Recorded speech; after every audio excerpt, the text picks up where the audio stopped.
Hello and welcome to HCG Corporate Designs. In this video I want to show you why logos made in Photoshop only cause problems and what software is best to create hassle-free logos with. Please never ever make a logo in Photoshop. This only causes problems. One of those problems is that it pixelates. I want to show you some examples here of world famous brands. The first example is CocaCola. And as you see, the top logo was created in Photoshop. It is a normal, ordinary picture and it pixelates. And unfortunately, we really see all the pixels, what looks horrible.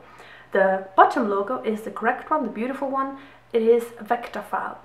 A vector file does not have any pixels, so it can't pixelate. A vector file consists of many points or dots that you draw, and they are connected with lines.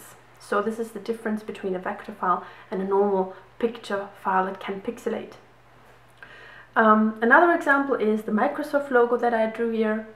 The top one is made in Photoshop, it pixelates as you can see, and the bottom one is correct and sharp and a vector file.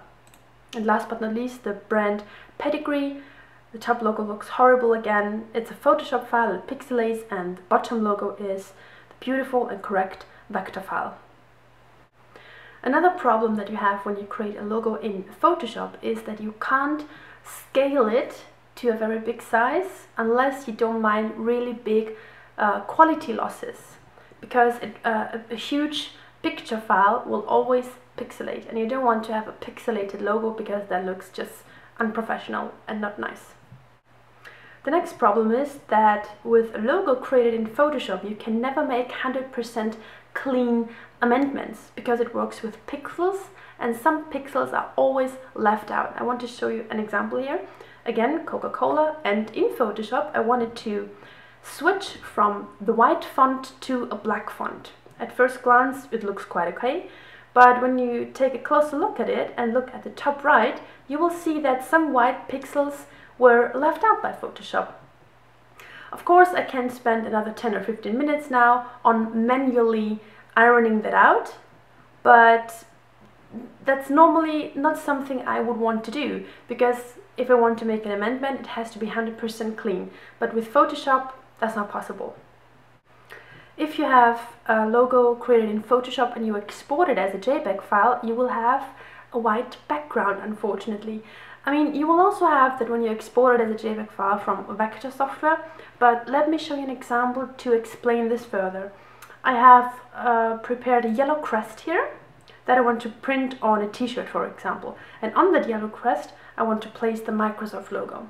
Now I have the Microsoft logo as a JPEG file that was exported from the Photoshop software, and of course as a JPEG file I have the white background, what makes this look horrible, to be very honest. The correct version is this one, the yellow crest and the Microsoft logo without white background, because I didn't put a JPEG file on that yellow crest, but I used the vector file, and the vector file as such doesn't have any white background. A logo should always be created in a vector software. With a vector logo you don't have all the problems mentioned before. You can scale a vector logo to any size you want without any quality loss. A vector logo doesn't pixelate because vector does not use pixels. It doesn't have a white background, etc. So you are very flexible with a vector logo. A vector file you can recognize from the file name ending EPS or AI for Adobe Illustrator.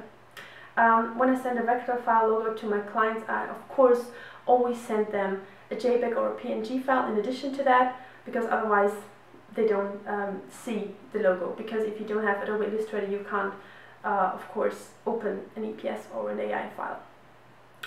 If you like this video and if it helped you, it would be very nice to comment on it or share it with your friends and business partners. That would be very nice. So I wish you a nice day and see you very soon.